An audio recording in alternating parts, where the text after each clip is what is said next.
everyone, and welcome to our Vibrant Voices webinar, Building an Elder Care System that Actually Cares. My name is Muriel Howden. I am the Executive Assistant and Senior Outreach Advisor for RTO ERO. I will be moderating today's session and providing an active offer for any participants who wish to ask questions or have information relayed in French. Throughout the webinar, feel free to use the Q&A box to submit your questions for our guest speaker. Bonjour et bienvenue à notre webinaire Voix vibrante, dont le sujet aujourd'hui est élaborer un système de soins vraiment axé sur les besoins des aînés. Je suis Muriel Howden, adjointe de direction et conseillère en liaison à RTO ERO. Je serai la modératrice de notre session d'aujourd'hui et je vous invite à poser vos questions ou à partager vos commentaires en français dans la boîte de conversation questions et réponses afin de les soumettre à notre invité. As we begin the webinar today, we would like to pay our respect to the Indigenous lands that connect us across Canada. And then our board chair, Rich Prophet, will introduce today's guest speaker. I am speaking to you today from the traditional territory of many nations, including the Mississaugas of the Credit, the Anishinaabe, the Chippewa, the Haudenosaunee, and the Wendat peoples, which is now home to many diverse First Nations, Inuit, and Métis peoples. We acknowledge, recognize, and honor the ancestral traditional territories on which we live and work, and the contributions of all Indigenous peoples to our communities and our nation. Je m'adresse à vous aujourd'hui du territoire traditionnel de nombreuses nations, incluant les peuples Mississauga de Crédit, Anishinaabe, Chippewa, Haudenosaunee et Wendat, qui abritent aujourd'hui de nombreux membres des peuples des Premières Nations, Inuit et Métis. Nous reconnaissons et honorons les territoires traditionnels ancestraux sur lesquels nous vivons et travaillons, ainsi que la contribution de tous les peuples autochtones à nos communautés et à notre nation. Merci, thank you, miigwech.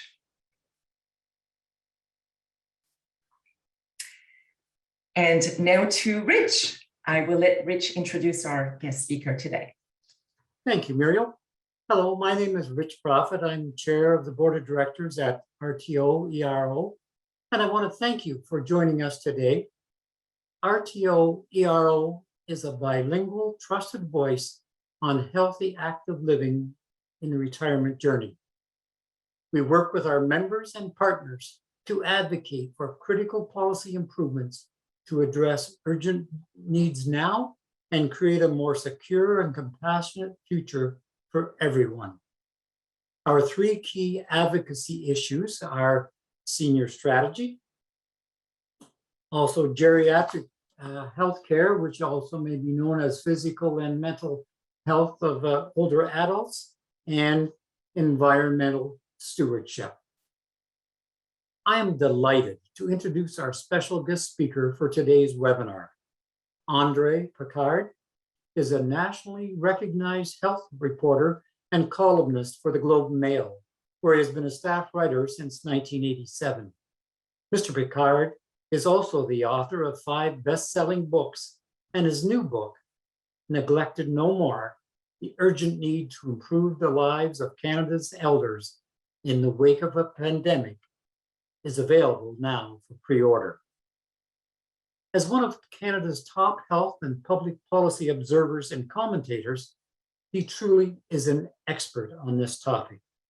I know we're all looking forward to his presentation, and I will now turn it back to our moderator, Muriel Howden, to start the webinar. Muriel? Thank you so much, Rich. I would like to remind you quickly to submit your questions in English or French using the Q&A box.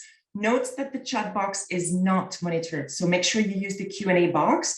Je vous rappelle de soumettre vos questions en anglais ou en français dans la boîte à questions et réponses. And now let's begin. Mr. Picard, the floor is yours. Merci beaucoup, Muriel. And thank you for that very kind introduction and for the invitation today to this great audience.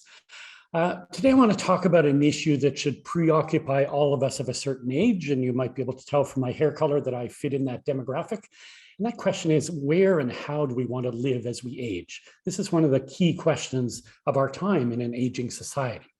So to do so, I'm going to use what happened in care facilities during COVID-19 as a launching off point. But mostly I'm not going to talk about COVID. We talk about that a little too much in our daily lives. I'm going to speak mostly about the philosophical and political failings that allowed this carnage to happen. And of course, I want to talk about solutions. I'm going to be relatively brief. I'm going to make some opening comments, but I'm told you're a very engaged audience, that you like to ask tough questions like you did when you were in the classroom. So I'm going to leave a lot of time for interaction. And unlike when maybe I was a high school student, this time I've done my homework, I'm prepared, so I'm ready for any questions you're ready to throw my way. Évidemment, je suis content de répondre à vos questions en français aussi, mais mes commentaires vont être surtout en anglais pour commencer. Now, I saw two polls recently.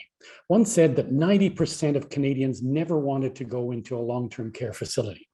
In the other poll, it was only 85%.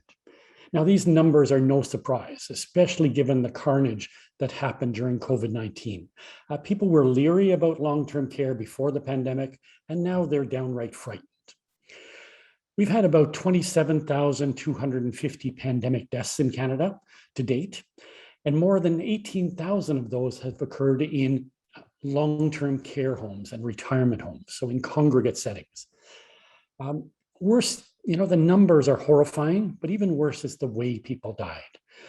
Often abandoned, neglected, starving, dehydrated, wallowing in their own urine and feces. There's an article in today's Globe and Mail about an inquiry taking place at the Héron nursing home, which talks about these things. The first chapter of my book is all about Héron, but it's only one example. Only, and I use that term loosely, only 51 people died in that home. In many other homes, there were more than 100 deaths. About 40% of residents in many homes died. This is just carnage on a mass scale. Now, beyond that, there was a lot of collateral damage, the isolation, the loneliness, the deconditioning and decline that occurred when residents were locked in and their family caregivers were locked out. And for the most part, they were locked out unjustly and unfairly. And this really hurt particular groups like people with dementia, who make up the majority of people in institutional care. So the damage is really hard to calculate, but it was devastating, well beyond COVID. Families entrust their loved ones to these facilities, and these families were betrayed, and they were betrayed profoundly by our public policies and by private and public providers. Now, we know the underlying causes of what happened, an environment that created the ideal conditions for the virus to spread. This is almost like, early in the pandemic, we talked about cruise ships. These were like landlocked cruise ships, but without the fancy buffets. Overcrowding is the norm. We have 3 and 4 bedrooms. We have outdated infrastructure that includes poor ventilation, lack of fresh air. Severe staffing shortages have been the norm for many years. During the pandemic, it meant that sick patients were not isolated. They spread the disease readily to their others in their facilities. Often they didn't even get the most basic care like toileting and bathing, as I mentioned. This is not the way people can live out their lives in dignity. Policies that directly endangered nursing home residents, like placing the priority on protecting hospitals, were also deadly. We actually shipped patients who were safe in hospital to homes where they were placed in mortal danger. And we did that just because they were old, and on and on. Now, were some of these actions and inactions of providers criminal? Perhaps. I'll leave that to our public prosecutors to decide. Will there be civil lawsuits? Absolutely, they've already begun. But money can't make up for the loss of a loved one. Will there be coroner's inquests and public inquiries? You can bet that we're going to have those out the wazoo. Retrospective inquiries are a Canadian specialty. They've already taken place in Ontario, in Quebec, and they're planned in many other provinces. Now, clearly there were failings here, policy failings, but beyond that, there were moral failings, profound ones. We have a social contract in this country that says that we should care for the most vulnerable. That's our duty as a society. And that was violated. It was violated every single day during the pandemic. These are fundamental human rights violations on a grand scale. Again, happening in a democratic country, a wealthy country like Canada. It seems that elders don't seem to have the same rights as others in society. They're considered disposable. Now we have this profound ageism that's baked into our public policies and into our attitudes in society. I can't tell you how many times during the pandemic I heard people say very nihilistic things like, well, they're old, they were going to die anyhow. And that's not true. Every one of these deaths was a premature death.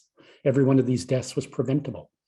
There are many countries in the world that had no deaths in long-term care facilities. There are many countries that had very few deaths among elders, even though they were at greatest risk of the pandemic. Now, our society is aging rapidly. We all know that. This is not a catastrophe, and we have to stop saying that it is. It's actually a triumph of medicine. It's a triumph of social policy. We should be celebrating this every single day. The fastest growing demographic in society is 100-year-olds. That's great, something we could never dreamed of. People are not old and frail and doing nothing. For the most part, people as they age are very active. I have an uncle who's 93, plays in a Dixieland band, and he complains that the touring schedule keeps him from playing tennis and going out on his boat. This is the reality for many people as they age. This is what we should all aim for. Sure, we'll have a bunch of aches and pains, but they're not overwhelming. We can live good lives as we age, and public policy should facilitate that. Living longer means we're going to live a little longer with chronic illnesses, but all that means is we need some supports. We need to adapt. These are not bad things. The real tragedy here is not that people are aging. The tragedy is that we've done nothing to adapt society to the reality. We need social policies that reflect our demographic realities, not social policies based on a demographic that existed 50 or 60 years ago when we created Medicare. Now, none of us like to think about aging. Some of us are reminded of it every morning when we look in the mirror by our hair color or lack of hair. But nobody wants to think about that. No one wants to lose their autonomy. No one wants to be dispatched to some institution. Nobody wants to be forgotten and alone. And we can counter all these things.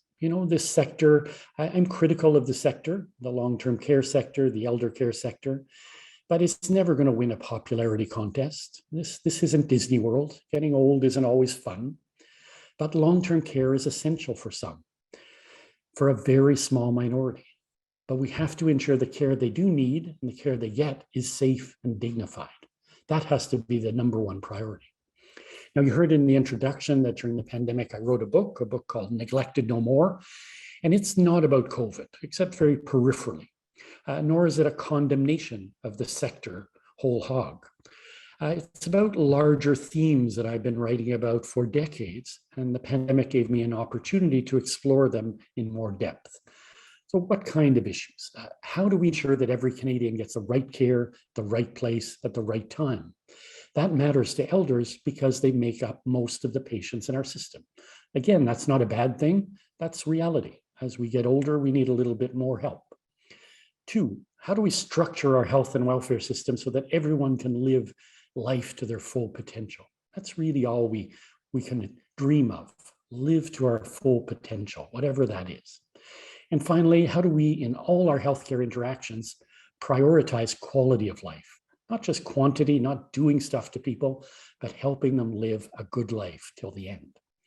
Now, I believe that when it comes to our elders in Canada, especially our frail elders, we fail on all these counts. We don't deliver what we should to help people live out their lives with dignity. The generation that gave us our beloved Medicare system, that's the generation that is dying in our long-term care homes. They've been forsaken by Medicare, by the social safety net. Now, unfortunately, this isn't news. There have been countless reports written about this. In fact, there have been about 150 government-sponsored reports written about the shortcomings of Medicare and about elder care in particular. Now, all these reports have the same conclusion I have in my book, unsurprisingly. The neglect of elders is a systemic problem, and there's only one way to correct it, and that's to fix the damn system. And that's really the blunt message of my book. It's the blunt message I try to deliver in every public talk I give. We have to stop talking about this. We have to stop pointing fingers. We have to stop passing the buck. We have to stop making excuses. We just have to fix this. We owe that to ourselves. We owe it to our loved ones. You know, assuming the horrors we witnessed during the pandemic finally give us some impetus and our backbone to do these changes, and I hope they do, where do we start? That's the question. You know, there's so much to do, so much to fix. Where do we start?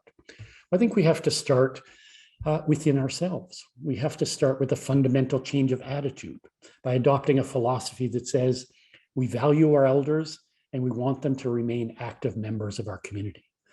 Once we have that goal, once we have that philosophy, really a human rights perspective, if you want to state it that way, then actually everything else is fairly easy. It's just technical implementation. And other countries have done this. The countries who have good elder care have that simple starting point. We want our elders to live among us and to live good lives. We don't have that view in Canada. We have 400,000 elders in Canada living in institutional settings. It's one of the highest rates in the world. It's about 7% of all people over 65 are in institutions. That's at least double what it should be. Some people have to be there, but many do not. What we practice in this country is elder apartheid, and I think that's unacceptable. Now, I know that's a harsh term, but it comes into sharper focus if you know a little history. And again, in the book, I have a whole long chapter on the history, but the short version is that essentially long-term care came up through the penal system. It's not something that has been delivered in the healthcare system for very long. In fact, into the 1960s in Canada, we still had people living in homes, working for their room and board in uniforms, much like prison settings. And we called that elder care. Things have changed a lot, but they haven't changed enough. Many of our homes still look and feel like prisons. They're very regimented. People don't have rights. They don't feel like homes. They essentially behave like they have for centuries as almost a punishment for getting old. Today, long-term care homes are not really part of the healthcare system. They're kind of an aside. And we fund them reluctantly. Our Medicare system coverage in Canada funds hospital and physician cares 100%. Everything else is partially funded, really with no rhyme or reason. For the most part, long-term care is only partially covered by Medicare. We cover the medical aspect of the care, and we do that inadequately. And that's free, when I use that term loosely. But residents still end up paying anywhere from $2,000 to $15,000 a month to be in these institutions. Not many people can afford these costs, even with good pensions. Fewer still plan for them. Often they devastate their families. It takes all the money they've ever saved to live out the last few months of their life. Yet, that's where we funnel everyone. We funnel them to a place where they'll be unhappy and penniless. You know, what kind of public policy is that? The default setting in society should not be that you go off to an institution when your health begins to decline. The default setting should be that we want you to stay in your home as long as possible. We want you to remain an active member of the community as long as humanly possible. And we'll only send you to an institutional setting as a last resort if it's needed to protect you. And practically, what does that mean? Practically, it means we have to shift some spending from long-term care to home care. It also means investing in community supports, affordable housing for elders, meals on wheels, respite care, having people shovel your walk. All these little things send people to institutions, and they're easily fixable in the community. In fact, the biggest gap in elder care is in community supports. You know, I mentioned a few minutes ago, 93% of our elders live in the community, but many of them struggle to get basic supports, like just getting the sidewalk shoveled, help with their groceries. All this is so easily solvable. Again, I'm not suggesting we don't need care homes or congregate settings. We do, but they should be a last resort, and they should be built purposefully. As you know, the majority of residents of long-term care are living with dementia, but very few facilities are actually designed for their needs. You know, outdoor spaces to wander safely, for example, are essential. And homes should always be, well, home-like. You know, we have these 200 and 300 bed behemoths across Canada, and that's not right. That's not how people want to live, especially if they've lived in their homes their whole lives. Care homes should be integrated into the community as well. Ideally, they should be paired with other facilities. They should be beside daycares, daycares and schools. We should see elders every day. They shouldn't be invisible. You know, countries that do this well, children interact with elders every single day. And we have to stop pretending that old people only want to spend time with other old people. It's not true. There's a lot to fix. I could go on and on. So where do we start? You know, I talked about changing a philosophy, and that's important, but then we have to do the real practical stuff. And I think we have to begin where the biggest problem exists, and that's staffing. You know, healthcare is a people business like education, and we need sufficient number of people to provide care. And we underinvest in people in Canada. There's a lot of clamoring for standards of care, essentially guaranteeing 4 hours of hands-on care daily. That's a good starting point. We don't do that now. We deliver less than 3 hours of hands-on care to people. Then we have to talk about staffing ratios. What's the right mix of staff? Probably about 55% personal support workers, 25% RPNs, 20% RNs. So you need to get that nursing care aid balance right. Now, I wish these things weren't necessary. I wish we didn't have to spell them out in legislation. Again, in countries that do this well, they don't have to. They just do the right thing. But standards are a good starting point for fixing the system. I mentioned infrastructure not too long ago. We have to get rid of those wardrooms that look like prisons. You know, 3 and 4 people to a room. That's not how to live with dignity as an elder. Money's also a big question. We absolutely need to invest more because we've neglected this sector for decades. But we don't necessarily need a dramatic amount more than other sectors. In the recent budget, the government announced $30 billion for safe, affordable childcare. I think that's a wonderful initiative, good for society, especially good for working women. But there's no reason we shouldn't be making similar investments for safe, affordable elder care. There's actually more women in this country that care for their elderly parents and in-laws than care for children. They need the support and they need the relief as well. I don't know how much money is needed. There have been estimates of we spend about $35 billion on elder care now. There have been estimates we could easily spend double that. But it's not all about money. It's about changing the attitude, changing how we spend. You know, getting value for money matters just as much as how much we spend. Now, I want to wrap up because I'm looking forward to your questions. But the final thing I want to talk about is, you know, the need to reform the system more broadly. This is just one example of how we have to make our health system more reflective of the needs of society. And again, healthcare is all about older people and they're meeting their needs. Long-term care is just one part of it. But ultimately, as I said, it's about people, about respecting their rights and their beliefs, our obligations to them. And we have many obligations that we're not fulfilling. You know, during the pandemic, patient-centered care is something we talk a lot about, but it really took it on the neck. You know, we have to give patients and consumers a voice. We have to give it back to them. If we had, we wouldn't have locked out people the way we did and made people suffer of isolation and loneliness. There are literally people who died of loneliness during this pandemic. There's no question about it. People also need choice.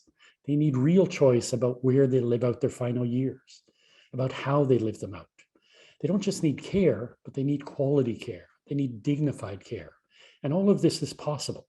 And all of this has to be a priority. And again, once you put the emphasis on quality, everything else pretty well falls into place. And finally, just a few last words on innovation. You know, as you can tell from my brief comments, my book is a sometimes harsh condemnation of the care we provide to our elders. And it should be. But I think it's ultimately a hopeful book because I stress that not only do we know all the problems, and I've elaborated some of them, but we know exactly how to fix them. We know all the solutions. We've partially implemented the solutions all over. We have fabulous care homes. We just have to scale up our successes. We have to stop repeating our failures. You know, elder care, like healthcare, is provided on a spectrum.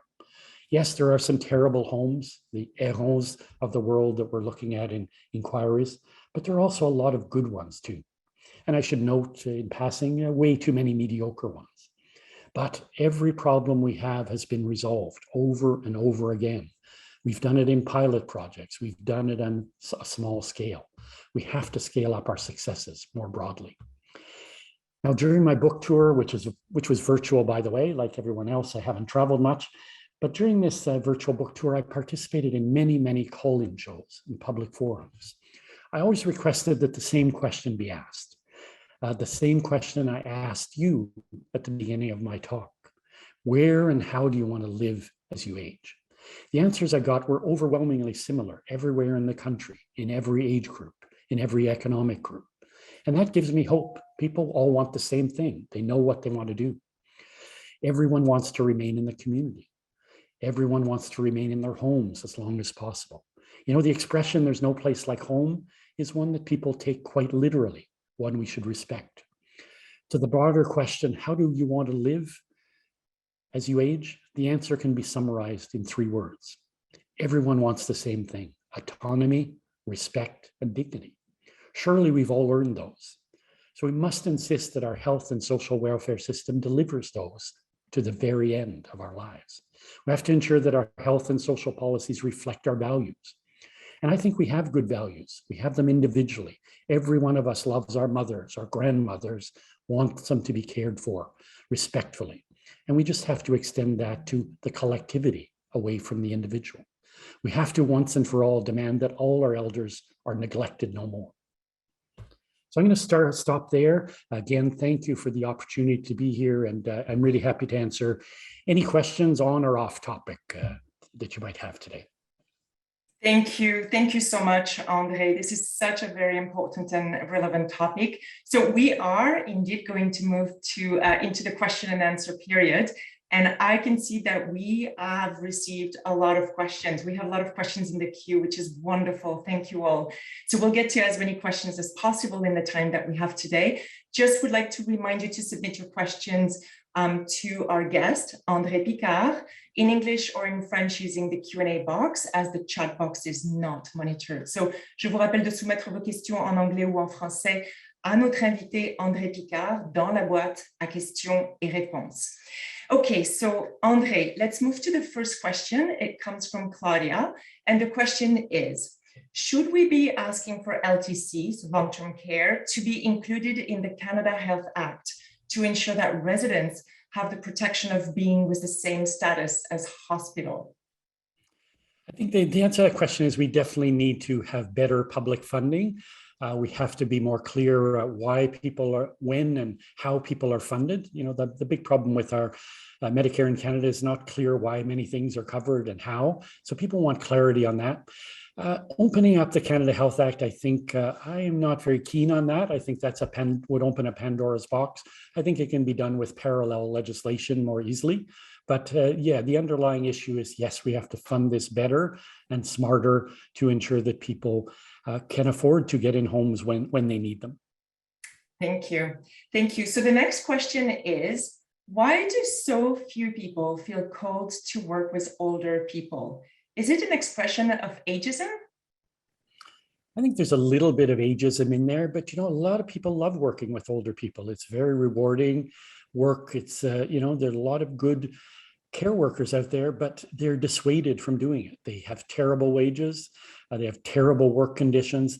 One of the big lessons of COVID is that we learned, and I think teachers know this lesson well, is that conditions of work are the conditions of delivery of your service, in this case, in the conditions of care. So if you mistreat your workers, whether it's in schools or in hospitals or long-term care homes, if you mistreat your workers, they're not going to deliver a good service. It's not possible. You have to start and finish with treating workers well, and that's reflected in the care. So the way to get more people working with older people is to pay them a decent wage, to give them benefits, to respect them, and we do the exact opposite.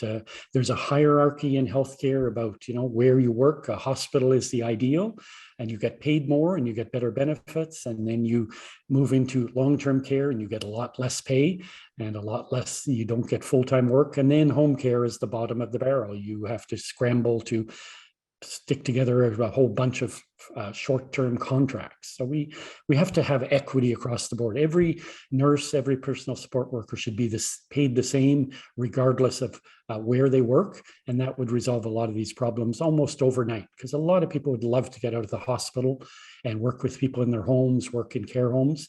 specifically, but it's too big of a personal sacrifice, giving up half your salary. That's right. Thank you. Yeah, we have a great question from Catherine. I know you touched on it at the beginning of your presentation. Which countries did not experience the COVID tragedy amongst their elders? But more importantly, what do you attribute this, or to what do you attribute this? I think the simple answer is, the best way to protect the most vulnerable in society is not to have circulating virus. So the countries where elders did best are places like Taiwan and Australia and New Zealand, places where there was very little COVID to begin with. If there's a virus circulating, we know that older people, frail elders, are going to die. That's unquestionable. They just have lesser protection from their immune systems. They're more vulnerable to viruses. So I've been writing about COVID now since January 2020, and that's been my constant refrain. You control spread in the community and you protect those greatest risk. The other part of it is, it's not just that's part of it, but the other way to protect elders is having good labor policies. So in Canada, we have one of the highest rates of death in long-term care. And the simple reason is because workers work at multiple facilities. I don't blame the workers, but the reality is they were vectors. They brought this illness from one home to the next. It's bad enough having an outbreak in one home, but when those workers go to 3 other homes in the week, it was just a recipe for disaster. And that's what we had in Canada, a huge disaster. So it's about labor policies. There's very few countries in the Western world that have 3 and 4 bedrooms. We know that's unsafe. That's a very unsafe practice for infection control. In Canada, we have them, especially in Eastern Canada, less so in the West. And again, that's why the highest death rates are in Ontario and Quebec. If you look at the data, most people who died were in these wardrooms, which were just, again, you couldn't think of a better way to kill someone than to put them in this room during a pandemic. Right, yeah. The next question came to us in French, so I'll read it in French first and then in English. So André, dans vos écrits, vous faites référence à des solutions venant de la communauté elle-même. Pouvez-vous décrire comment une telle dynamique peut s'enclencher? So the question is, in your writing, you have referred to solutions coming from within the community. Can you describe how such momentum may start? Alors, je vais répondre en français en commençant. Je vais vous noter aussi que j'ai écrit mon livre, il y a une version française, Les Grands Oubliés. Alors, si vous êtes intéressé, dans la section solutions, je parle beaucoup de la nécessité de la communauté de s'impliquer. Il y a des gens dans ce domaine qui sont excellents. On a des institutions qui sont fabuleux, mais on doit leur donner plus de fonds, plus de respect. Alors, je pense qu'on a une dynamique qui existe maintenant en politique qui nous permet de parler de ces questions. Alors, je pense, premièrement, et surtout, on devrait prendre davantage de cette réalité politique et insister sur des changements. So just to recap really briefly in English, how can we make change within the community? I think you have to take advantage of what's happening now. There's this unprecedented attention that's resulted from this catastrophe. And we have to push our politicians to do more. There's been a little bit of talk on the campaign trail federally about addressing this, a few $1 billion in promises, but we have to really keep pounding away on this, and mostly provincially. A lot of this is provincial. So really insist on the changes. To me, the most uplifting thing during my book tour has been actually the interest of young people in this topic. That's, to me, is what's ultimately going to change, is if people are interested across the political spectrum. And young people have really taken this to heart. They see how their parents and their grandparents have been treated, and they're literally sickened by it. So I think if we're demanding change at all ages, it'll change quickly. There will be that tipping point, and I really hope it comes soon after this election. Absolutely, great advice. So the next question is great from Mary. We'll get to this now. And then for the following question, I will actually call the chair of the board, Rich Profit, and our CEO, Jim Grieve, as I think it'll be a really great group question. Okay, so let's go to Mary's question right now. So André, what is your opinion of the idea of a universal public insurance system for LTC as suggested by Ito Pang of the University of Toronto? What do you think of that?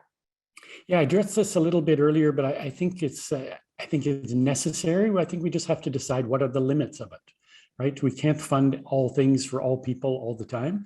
So we have to decide. I address, should it be part of the Canada Health Act? I think that would be problematic. So let's say we have separate legislation. Then we have to decide, what do we cover? I think we absolutely have to cover all the health related gestures in these homes. The tough one becomes about the rent. There is a rent component of this. You are in a home. So there should be some obligation for people to pay who can afford it. So we have to figure that out. Again, I always look to countries who do this well. So I look at countries like Norway and Finland, and they make people pay for their room and board, but they don't make them pay for their healthcare. And they, it's adjusted to your income. People who are wealthy pay a lot to be in a long-term care home in Finland, and they should pay a lot in Canada. So we have to figure there has to be some element of payment there, because we don't really have a universal housing system in Canada, for better or worse. We all pay for our housing. So I think we have to find those components. I'll also answer that by answering a question I know will come, because it comes in every event I do, is people are going to ask, should we get rid of for-profit care?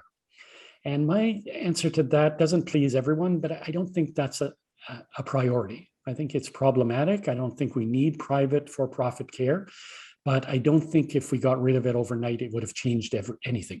Quebec has very little private care, and it has the worst outcomes for COVID. So there are much more fundamental things in ownership.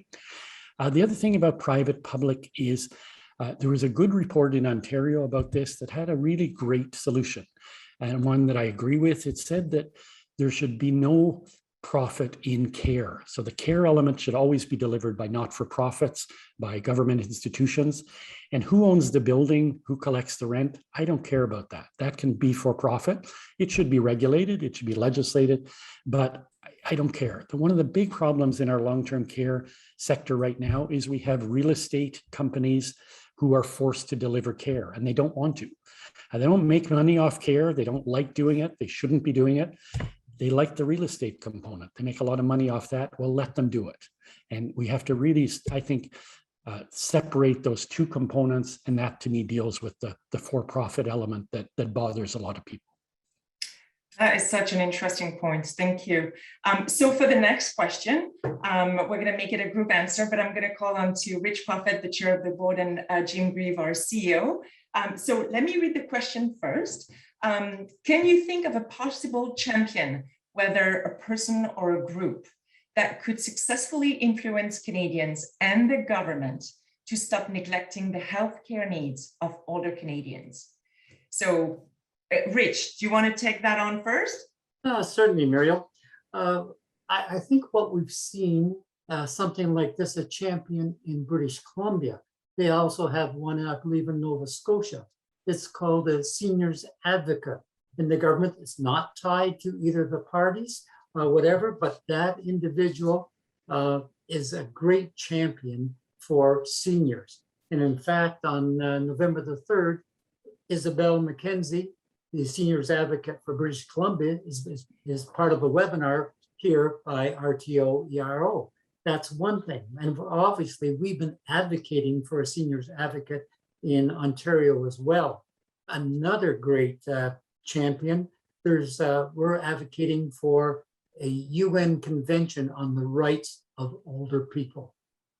This is very necessary. We see that as rights for students. We've seen it rights for various groups, but there aren't any for elder people, because I think Andre indicated almost before that sometimes we've seen the seniors being warehoused in institutions. And what we want the senior advocate to do would be to recommend that education take place, rather than spending billions and billions of dollars on institutions, which makes the government look good, but spend that on educating seniors so they can stay in their own residence, as Andre has indicated for the 90% that do wish to remain in their home as long as they possibly can.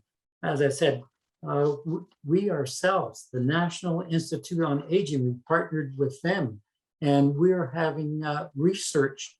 Two interns are doing research on seniors, and in fact, they're going to be reporting to the Fall Forum. And those are some of the champions, and I know Jim has more to add to that. Well, it's a fantastic question. I can't wait to hear Andre answer this one because, first of all, I'm not going to give you a name. I don't have a name of a particular person who would be the champion. That said, we're a country supposedly, advanced and looking forward all the time, with a decent healthcare system that is universal. We don't have a pharmacare system that is available across the country, and we don't have a national senior strategy. So it strikes me, and these are major planks in our advocacy these days. This whole business of not having a senior strategy is one of the fundamental problems. Why we can't name a nonpartisan key champion other than Andre Picard, who would be fantastic, to head this up. But it can't be political. It has to be, an advocate who has sway and who has purchase across the country. Just before we came on, I just realized that the auditor has had a look at one of the province's transfer spending or transfer payments, and is underspent by $2.3 billion of pandemic transfer money. Well, how is that possible? How is that a way to stand up and be counted as a political entity in a province where we've had rather staggering numbers of people pass away during the pandemic, and yet not spend the monies that are sent? So it's not a federal government issue. It's not a provincial government issue. It's an all governmental issue, but we need someone with an awful lot more sway. And we certainly need a plan. A national senior strategy would be a decent plan. Where is it? Andre, your take on this?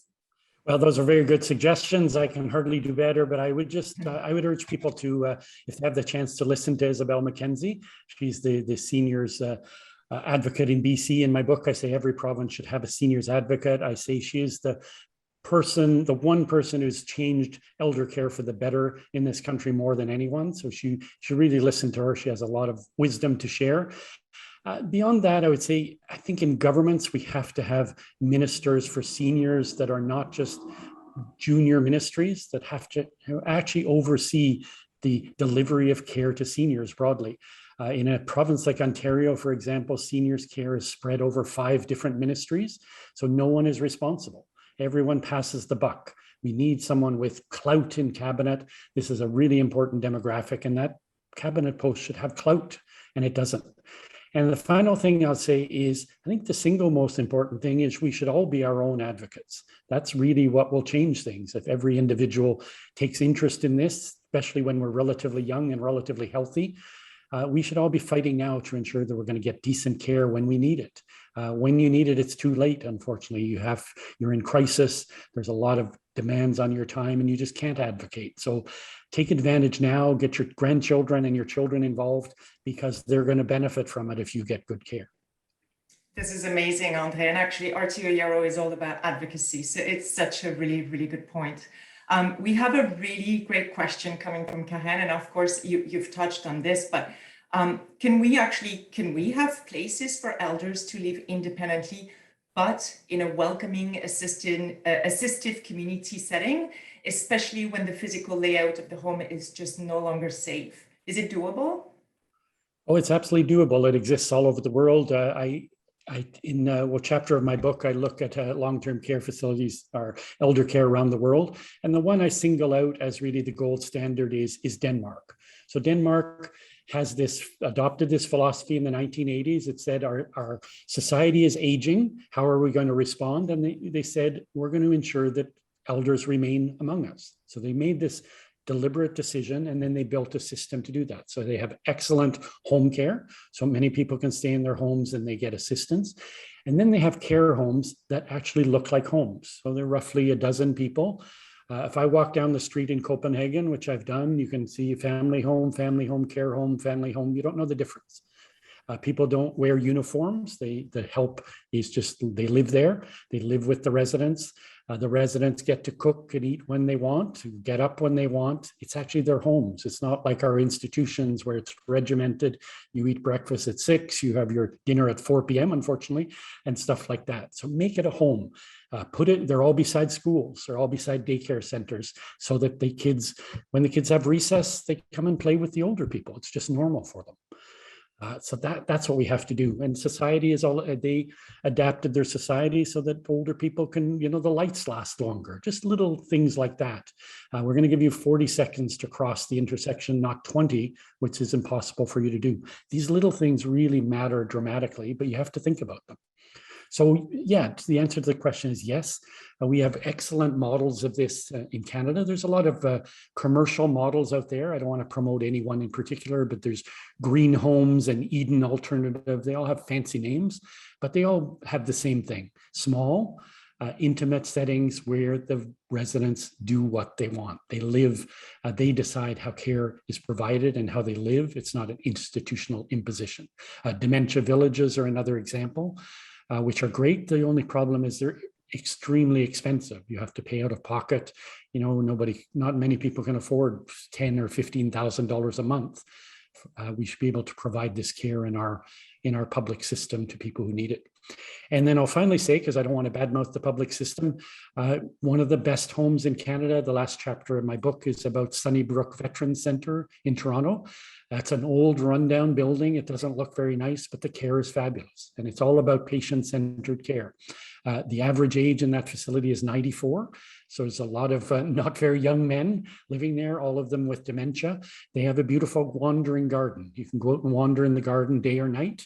You eat when you want. You wear whatever clothes you want. There's a pub. There's a library. It's like home. Even though it's not the nicest looking place outside, it's a beautiful environment. And that doesn't cost any more than anything else. It's publicly funded. And we took really good care of our veterans, but we've stopped doing that. And the point I make at the end of my book is if it's good enough for veterans, they deserve good treatment, but so does everyone else. That's how we should treat all our elders, the way people are treated at Sunnybrook. That's amazing, Andre. I actually think you kind of partially or maybe fully responded to the next question, but I'm still going to read it because it came in French. But I know you definitely touched on this when you talked about this place in Toronto and of course Denmark. So the question is from Jean. Pouvez-vous élaborer sur les modèles dans les pays qui ont réussi à bien traiter leurs aînés? So could you please elaborate on models in countries that have actually managed to treat their elders or their seniors well, right? Oui, il y a beaucoup de modèles différents, un peu de différence, mais les traits fondamentaux sont que les institutions sont petites, les gens vivent comme ils veulent, ils mangent comme ils veulent, ils se relèvent avec l'heure qu'ils veulent. Le staff ne porte pas d'uniforme, ce n'est pas une prison, c'est une maison et c'est intégré dans la communauté, à côté d'une école, d'un CPE, etc. Alors vraiment, la philosophie, c'est le plus important, pas l'infrastructure. Mais cette idée de CHSLD avec 200, 300 lits, c'est impensable dans des pays comme le Danemark, la Finlande, la Norvège. C'est des petites institutions. En Finlande, c'est la loi que tout le monde devait avoir accès à l'extérieur, que la lumière naturelle est un droit pour tout le monde. Alors, des petits changements comme ça sont très essentiels à une vie, vivre notre vie en dignité jusqu'à la fin. Fantastic. Thank you so much, André. Next question from Janice. I am sure you've heard this question many, many times. What suggestions, André, do you have to get governments to act versus just talk? Well, I think we just have to, you just have to, I believe in kind of the water torture test. You have to just keep hammering away at it over and over. Politicians need to believe that this matters. I think one of the great impediments to not fixing elder care, something we've known for decades needs to be fixed, is that people don't make it a ballot box issue. They complain about it and they rail about it and they're mad about it. But when they go to the ballot box, as they're going to do next Monday, they kind of hold their nose and say, oh, well, I'm going to vote on the economy or whatever. People very rarely vote on healthcare. And if they did, politicians would pay attention a lot more quickly. But I think there is I think there's the willingness to address this, and we just have to individually and collectively just keep hammering away at it. The time is right. We saw this $30 billion investment in childcare, and I think there's an almost equal willingness to do so in elder care. We just have to get across the way working women have done very well, as have convinced governments that, listen, you got to fix things or you're not going to get our vote. That's why we got a childcare program, and they can do the same for elder care, because as I mentioned, there's just as many people, and I say women because it's the vast majority. That's, to be honest, there are some men who do care, but it's very much falls on the shoulders of women, like childcare, and we need to help them out. They need respite. It destroys their careers. It's bad for the economy. We really need, there are many economic benefits for this. So I think that's the final thing I would say is, I often say, I know you're very good advocates in your group, but to me, the key of advocacy is always, I say, speak the language of the person you're trying to influence. And the language of government is money. And investing in elder care is a good investment. It's a payback for people who've paid their taxes for 50 or 60 years. And it's also a good way to keep working people in the economy, especially women. And it's a good way to provide good jobs for newcomers, like immigrants who do these jobs. If we double the salaries of personal support workers, we do a tremendous benefit to the economy because we have these hardworking people who are going to use that money wisely, and they're going to spend it. And it's going to be, there's no disadvantage to investing big in elder care. Really, really good point. I actually, if Rich Buffett, the chair of the board, is around, I'd love his take as well on this question. And if Jim is around, of course, too. But Rich, what suggestion do you have to get governments to act versus just talk? Thanks, Muriel. Well, I showed at the outset, when we're talking about these books, these are very important because within them, we talk about the influence of one, that's each one of our 82,000 members, how they can influence whatsoever, all the people. They can influence legislation, they can influence in the vote, but there's the power of many as well. Each of the 51 districts that we have across Canada, they can greatly influence because even though I didn't say it or I didn't hear it said, the greatest champion that we have is each one of our 82,000 members. Because as Andre said, if we bring 82,000 people, bring long-term care to the attention of the government, it is going to be addressed. And so therefore, utilize a lot of the information that is in these books, especially on the seniors care, on the senior strategy. We know about the pharmacare, we know about the national long-term senior strategy, but this is where 82,000 people can make a profound difference and impact on the culture of Canada. Well, if I may just very quickly, first of all, those white papers that Rich has been holding up are available on our website. You don't need to send for these or have them mailed to you. They're up there ready to go. So help yourselves. The neat thing is what we've done, you've let out our secret. Our secret of advocacy is loading up the individual member and their families. And so as in addition to what Rich has said, we've actually promoted with every one of our members to get out and meet their MPs during this significant process until next week and beyond, to meet with their MLAs, to meet with their MPPs, to meet with their municipal, because the municipalities have a pretty significant role to play in making the Denmark-like home care possible. And so you'll find in each of those white papers, advocacy questions that need to be asked of politicians of all stripes at all levels. And that's what we're doing.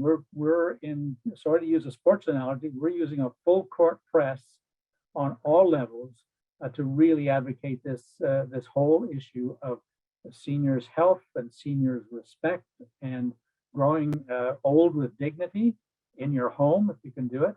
And this is a nonpartisan issue. And there are other organizations that we've partnered with in the past, and currently 7 or 8 of them that are also national, and they're always on the same page as we are. So we're trying to make our clamor quite loud and quite individual and quite specific in order to get to that kind of childcare-like response through federal funding and provincial funding. Thank you so much. And I should thank you very much, Rich and Jim, for coming on. And I should remind or inform everyone that the 3 white papers that Rich showed us are actually on the 3 key advocacy issues of RTO-ERO are actually available on the RTO-ERO website. Just wanted to clarify this. So the next question, I'm actually going to go to another French question. It's a bit long, so I'll read it in French, but I will summarize it in English if you don't mind. So Christiane, thank you for your question. So, il y a beaucoup de discours, mais jamais on ne voit de solution possible entre les autres. Construire des maisons de retraite immenses à plusieurs étages qu'on annonce comme une vie rêvée, comme une vie dans un hôtel, mais nous ne passons jamais très longtemps dans un hôtel et il faudrait plutôt favoriser les échanges avec les autres générations. Tout le monde y gagnerait, surtout dans nos sociétés modernes, beaucoup d'aînés et d'enfants qui sont issus de familles recomposées. So, if I understand well, Christiane is mentioning that we're always, having all those discourses, but we don't see real solutions. And we're always talking about building those perfect, beautiful, big retirement homes, but really, shouldn't we focus more on the relationships between generations? On that care, especially now that we have a lot of, families that are different and are separated. So what's your take on this, André, on the generational relationship? Oui, on devrait définitivement offrir du support aux familles. Les familles font la grande majorité du travail. On doit s'adapter à notre réalité multiculturelle. Il y a beaucoup de communautés qui veulent garder leurs aînés chez eux. Ils ont besoin d'un peu d'aide et ça peut empêcher la construction de ces grandes institutions qu'on n'a pas besoin. On a aussi des CHSLD très spécialisés, chinois, sikhs, etc. Ça, c'est un modèle intéressant. Ils ont tendance à être plus petits, mais ça, c'est un très bon modèle. Parce que garder quelqu'un chez eux, c'est une bonne idée, mais des fois, c'est impossible. Moi, j'ai eu 2 parents avec la démence. À un certain point, c'est impossible de le faire. C'est injuste pour la personne. Alors oui, on doit faire, je pense, un peu des deux. So I think, yeah, these intergenerational families in multicultural Canada are a really interesting thing. We need to support them. It's a way of preventing people to going into institutions. I mentioned too that there's a big trend in having, very specific homes like Korean homes, Sikh homes, people living in commonality. In the book, I have a chapter about something called radical rest homes. So it's a way of different generations living together and helping each other, and as a way of avoiding going into institutional care. And people, so there are homes of artists or homes of people who speak Polish. And they live young people and older people, and they interact and they do childcare. So there's all kinds of models out there that are great, that are not about sending people away, but integrating them into the community. So we have to be a little more imaginative. And again, when we have these successes, we have to invest in them. It can't be all about building these large homes, as the question asked. Politicians love to cut ribbons. So they're a little less keen to invest in these other things, but the other ones are much more efficient and cost effective. That's great. Thank you. We have a great question coming up from Joyce. She says, how do we find which LTC facilities in our town are oriented towards dignified home-like environments and care rather than institutional efficient operations? Are they lists that give ratings to the various aspects of life in these places, like such as staff ratios, food preparation, socialization, etc.? Do you know any of that? Yeah, that's a really good question and an important issue. I talk about it in the book, how it's really impossible to get good information. And as I mentioned earlier, almost all these decisions happen in a time of crisis. You don't want to think about this thing. Finally, if one day your mother falls, she breaks her hip, she can't go back home, and you make these decisions in a panic, which is the worst way to make them. So again, I urge people, do this research now when you're young and when you're healthy, and be ready. And that will make a world of difference. Because our wait lists are so long, there's 34,000 people on the wait list in Ontario alone for a place in long-term care. You often don't get a lot of choice. You're told you can have a place in this bed 100 kilometers from your home, and you have 24 hours to decide. And if you don't, you go to the bottom of the list again, and you might wait another year. Those are impossible decisions to make that people shouldn't have to make. So unfortunately, there is very little information. Some provinces are better. For example, Alberta, it's fairly easy to get information on homes, but they won't tell you anything about private homes. They'll only tell you about the public ones. And that's not a way to do things. You have to be more open and give people options, whether they like them or not. There's a few groups that are forming to try and provide this information. And again, if we give them a little funding, it could go a long way with helping people. But yeah, really, really tough decisions.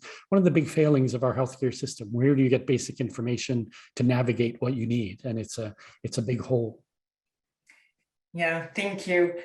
Great question about physicians from John. So is it an issue that there are many times more pediatricians than geriatric physicians when the demographic of 0 to 17-year-old is roughly the same size as 65 plus?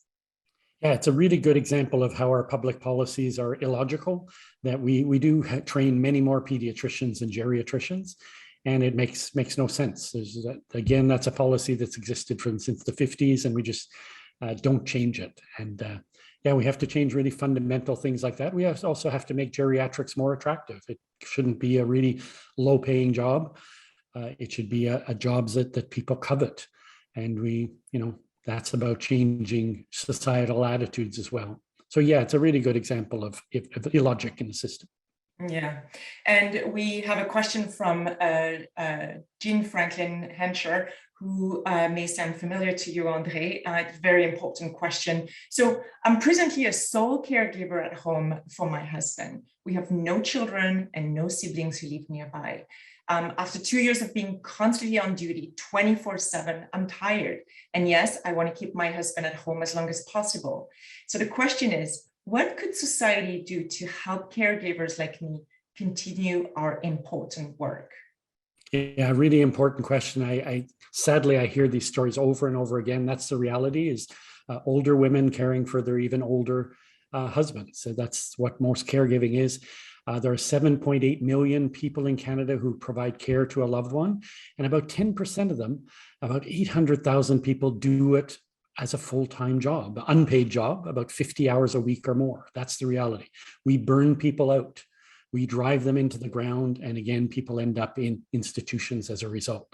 So what's the solution? Well, what she needs is some respite care. She needs a break sometimes. That's a really good investment from the public system. It prolongs the time people can spend at home. She needs more home care support. We have, home care is the only service in Canadian healthcare that has arbitrary limits. You have a maximum of 3 hours a day in Ontario. I often say to people, imagine if we said you need 12 hours of chemotherapy, but sorry, we only pay for 3 hours. Well, why? Well, because that's the rule. We can't do that. We have to give people the care that they need. Now, there has to be some limits. I was going to say it can't be 24 hours a day, but sometimes it can be. Sometimes that is cost effective. So we have to figure that out. So it's really simple stuff. Give people respite care, give them some home care, give them some community supports, make it easier for her to go out and get her groceries, have a volunteer do it for her, have Meals on Wheels so she doesn't have to cook. All of this stuff pays off in spades, and we just don't do enough of it. We have fabulous community groups. They do what they can, but they're overwhelmed and they're underfunded. When my children were young, we used to do something in Montreal called Centropole Roulant, where we would bring meals, hot meals to elders living alone in the community. And the food was important, but even more important was just the interaction. They got to talk to, my kids would go in, talk to them for half an hour, and that was often the only visitor they had in the week. So this stuff all really matters a lot to keep caregivers sane and healthy. And, one of the saddest things that I see over and over again is I see caregivers and the person they're caring for years dies, and they die shortly after. They literally kill themselves with caring. I call it in the book, I call it that people are conscripted by love. People want to do this, but we have to make it easy. We have to make it dignified as well. The caregiving has to be dignified, not just the care. Absolutely. Thank you so much for that. I can't believe how fast time is passing by. So we are down to the last 10 minutes of our webinar, and this is amazing. We still have lots of questions, so we'll get to as many as we can in the little time that we have left. Merci encore pour toutes vos questions. On a encore 10 minutes sur ce webinaire, donc on va essayer d'adresser le plus de questions possible.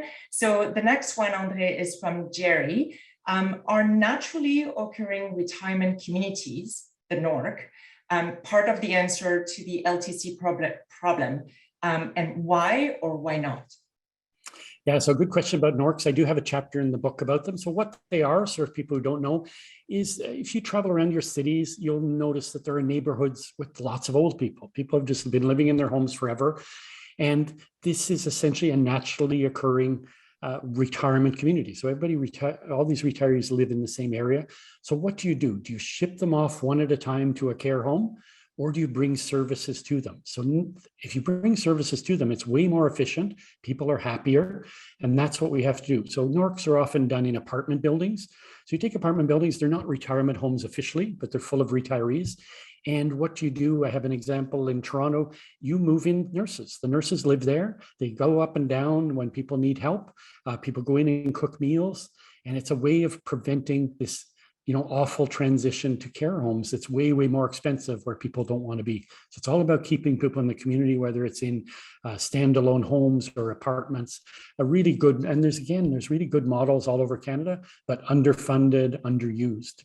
So yeah, thanks for that question. A very specialized question, someone very knowledgeable there, but NORCs are definitely part of the solution. And the other one I mentioned earlier when I was speaking French, the homes where you have specialized homes in the community. I'm forgetting the name, I said it earlier, but anyhow, where you just bring people with specialized backgrounds, artists, et cetera, and they live in almost like a communal setting in the city. Sorry, radical rest homes is the word I was looking for. That's amazing. The next question actually is on quality of care from Ellen. So she says, I'm concerned about PSW training for those working with severe dementia, especially nonverbal residents. I witness poorly trained PSW who then train new PSWs, thus perpetuating the poor care. I would like to see PSWs trained more specifically for working with the most vulnerable amongst the aged. Has there been any consideration in this regard? Yeah, so a really important question. Personal support workers or care aides, préposés ou bénéficiaires, they have different terminology around the country. The problem is there are no standards. These are not regulated professions, so anybody can hang up a shingle. I can tomorrow call myself a PSW and start working, even though I know nothing. But on the other hand, there are excellent training programs. We have great college programs around the country, really well-trained personal support workers. We have to make sure that people are actually trained, but nobody is monitoring or overseeing that. And it's, as noted in the question, really especially important for people with dementia. Anybody who's had a loved one who's ever tried to bathe someone with dementia, for example, this is very specialized work. This is not easy. Toileting is not easy if you've never done it. This stuff has to be learned. And it reminds me, we have to offer that training to families. We shouldn't expect them to know how to do this. That can save lives as well. Just training people how to give a shower to someone who doesn't necessarily want a shower. How to feed people without them choking if they have swallowing problems. These are things that can be learned and they can help people care for their loved ones. But back to the initial question, absolutely we have to ensure better training. And I think part of this is going to be regulating the profession, having basic standards, a 32-week college course, for example, I think should be the minimum to ensure people can do this. But, a lot of great PSWs, really well-meaning, really dedicated, but that's not always enough. It's not good enough to have a good heart. You have to have skills. And this is really skilled work. Yeah, absolutely. And the next question from Linda is, please comment on the Bill of Rights for essential caregivers who work so hard to advocate for family in LTCs or in LTC, yet are often disrespected outside of being a POA, the power of attorney. So what would you say about that Bill of Rights for essential caregivers? Yeah, so there's a lot of movement to that, to have a Bill of Rights. And I think that stuff is important symbolically, but more important is just respecting those rights, whether there's a bill or not. This shouldn't be a discussion in any way. We really have to take care of our caregivers, especially the unpaid caregivers family. The example in COVID, just locking people out for 8 months when these people, families provide the bulk of care, even in institutions, and locking them out was barbaric.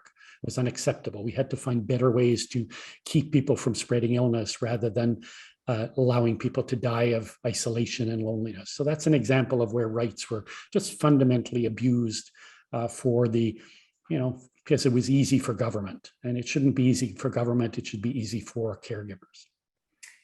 Yeah, absolutely. Thank you. And then we have the last question from Joyce, and then I will call on our CEO, Jim Grieve, for the final remarks. So Joyce's question is, André Picard, what do you think will be the single most important thing that people can do to force the federal government to invest heavily in reliable, easily accessible, quality home care to allow people to age in place and stop building institutions?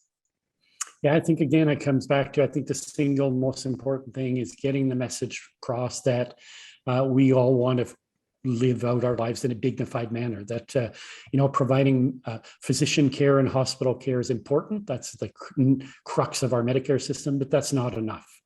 It's not enough to just do sickness care. We have to do health care. We have to let people live and die in dignity.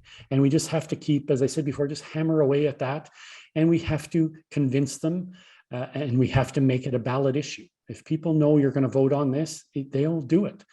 This is not, as someone noted before in a question quite rightly, this is not a partisan issue. There's no disagreement among the parties. They all say the right things, but we have the way to get them to act is to make them understand that they'll pay if they don't do it. And they don't have to pay because we don't vote on these issues. And the final one, as I said before, is I think it has to cut across age groups. Again, young people taking interest in this, that's really, really important. Rally your grandchildren, get your children on this, and that's really going to move it forward probably faster than anything. And again, they have a self-interest in doing it. They should want to see their mums and their grandmothers cared for respectfully. And I think when they put it in those terms, they'll embrace this.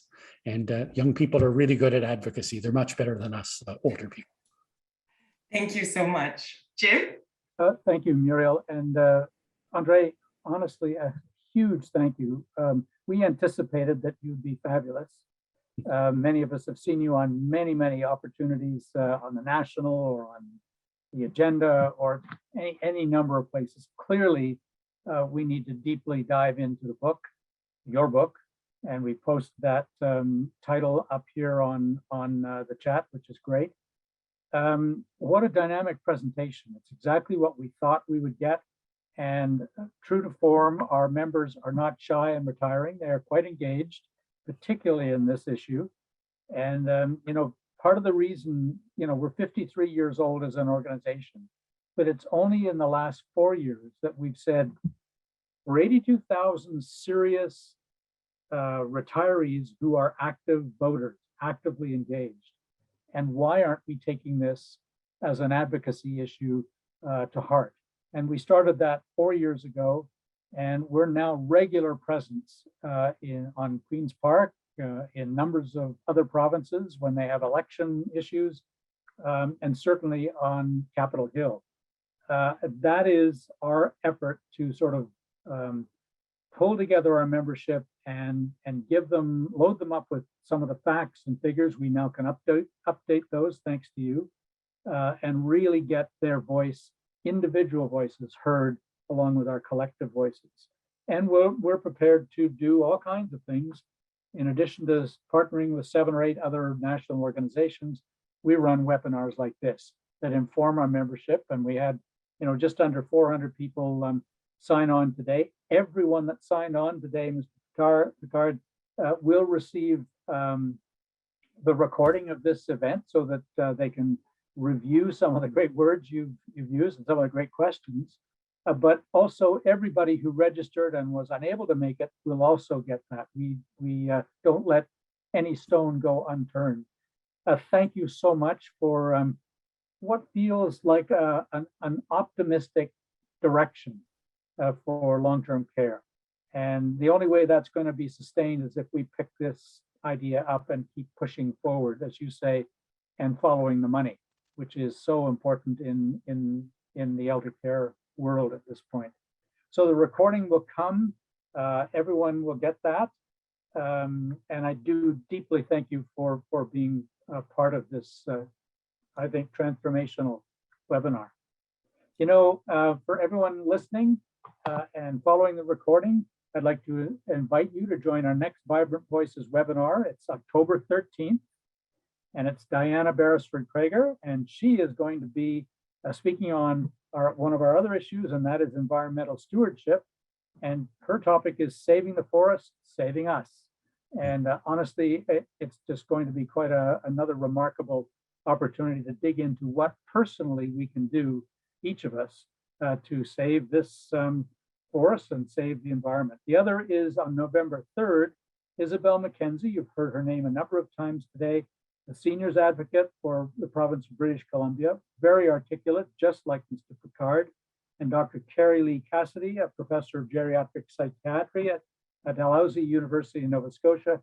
They're going to present Paths to Wellness for Older Persons, Body, Mind, and Spirit, a perfect complement to the work we've done today. So for more information, just make sure that you register through vibrantvoices.ca, and we will look forward to seeing you next time. Again, Monsieur Picard, merci beaucoup, fantastic work, and we're looking forward to seeing everyone back at our next opportunity.